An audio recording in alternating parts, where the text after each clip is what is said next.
बढ़ते हैं पटना से खबर, जहां सम्राट कैबिनेट की बैठक अब खत्म हो गई है। कैबिनेट की बैठक में 18 एजेंडों पर मुहर लगी है। बिहार के सरकारी कर्मचारियों का डीए 2% बढ़ाया गया है। ये बड़ा फैसला लिया गया। बिहार सरकार के रिटायर कर्मचारियों को सीधे तौर पर इसका फायदा होगा। तो ये बड़ी जानकारी, सम्राट कैबिनेट की बैठक खत्म हुई है और इसमें 18 एजेंडों पर मुहर लगी है।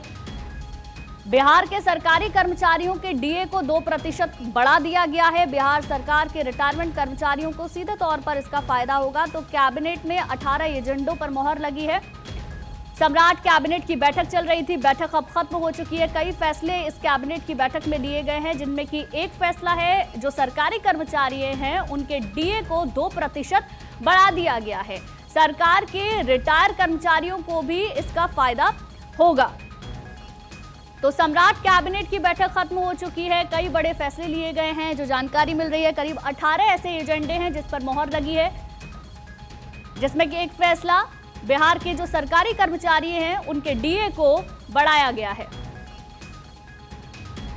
राजीव कमल हमारे संवाददाता पटना से हमारे साथ जुड़ गए हैं, उनका सीधे रुख करेंगे। राजीव, कौन कौन से फैसले लिए गए हैं, क्या कुछ रहा कैबिनेट में, बताएं।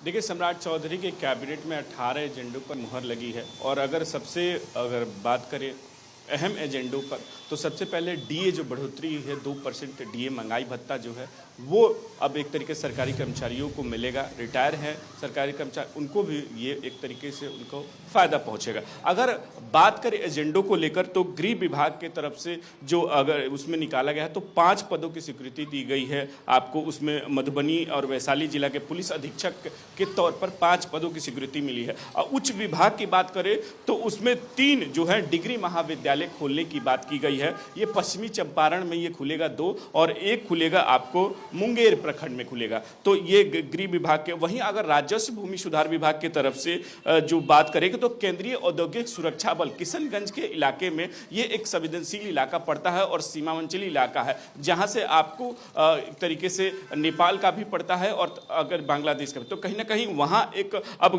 जो है केंद्रीय सुरक्षा बल को जमीन जो है दी गई है, मुफ्त में दी गई है। कैबिनेट के द्वारा इसको पारित किया गया है। मतलब जो औद्योगिक बल हैं उनका वह प्रशिक्षण केंद्र खुलने जा रहा है किशनगंज में। तो एक तरीके से कहीं ना कहीं एक संवेदनशील इलाका और वहाँ जो है स्ट्रेटेजिक तौर पर वहाँ ये है केंद्रीय सुरक्षा बल का, वहाँ जो प्रशिक्षण केंद्र खुलेगा उसके लिए मुफ्त जमीन जो है कैबिनेट में पास कर दी गई है। अगर वहीं परिवहन विभाग की बात करें तो अब जो इलेक्ट्रिक व्हीकल है, महिलाओं के लिए हो या पुरुष के लिए हो, उसके लिए 30% की छूट दी गई है और सब्सिडी भी दी गई है। तो जो इलेक्ट्रिक व्हीकल है, क्योंकि प्रधानमंत्री के द्वारा कहा गया है कि अगर आप सरकारी कर्मचारी हैं, कहीं काम करते हैं, जाते हैं, तो आप इलेक्ट्रिक व्हीकल का यूज़ करिए या पूलिंग का यूज़ करिए, तो कहीं ना कहीं उस पर पेट्रोल और डीजल की एक तरीके से जो है खपत कम होगी। तो उसको लेकर बिहार सरकार ने एक कदम उठाया है कि इलेक्ट्रिक व्हीकल है, महिलाओं से लेकर पुरुष से लेकर 2 पहिया वाहन या 4 पहिया वाहन अगर खरीदते हैं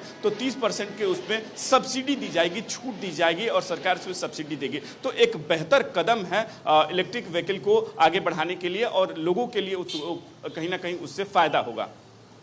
चलिए ठीक है राजीव, बहुत बहुत शुक्रिया आपका तमाम जानकारी देने के लिए। तो सम्राट कैबिनेट की बैठक में 18 बड़े फैसलों पर मोहर लग चुकी है और जिसमें कि सबसे बड़ा फैसला माना जा रहा है सरकारी कर्मचारियों का 2% के लगभग डीए को बढ़ा देना। आगे बढ़ते हैं। नीट पेपर लीक केस में एक